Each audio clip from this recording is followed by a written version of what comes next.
સવારમાં બાગમાં આંટો મારવા ગયા તો પતરીવેલિયાએ મારું મન એની તરફ આકર્ષિત કર્યું। એની ઉપર આ ઝાકળની બૂંદો જોવો પાણી થઈને એની પર ટપકી છે અને એની શોભા વધારી રહી છે।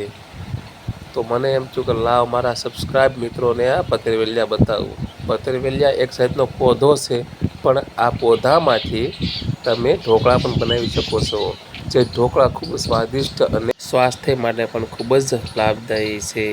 પતરીવેલિયા એક પૌધો છે, આમાંથી અનેક અવનવી વાનગીઓ પણ બને છે। એટલી જ વારમાં જમવાનું તૈયાર થઈ ગયું। ગરમ ગરમ બાજરાનો રોટલો અને ગીર ગાયનું દૂધ, જે ખૂબ જ શરીર માટે પણ લાભદાયી છે। આ છે સબ્જી, લોકીની સબ્જી। મેં જમવાની શરૂઆત કરી એટલામાં જ ઋતુભાઈ કે પપ્પા મને તમે સોળી ગયો। મેં 2 બટા ખાધા કે ન ખાધા હતા, તો મારે એને મને શાક અંબાવી દીધું। આલ્યો પપ્પા એ કે સોળી ગયો, તો મેં એને શાકમાં સોળી દીધું। જો તમને અમારો વિડીયો ગમ્યો હોય તો લાઈક, શેર અને સબસ્ક્રાઈબ કરજો।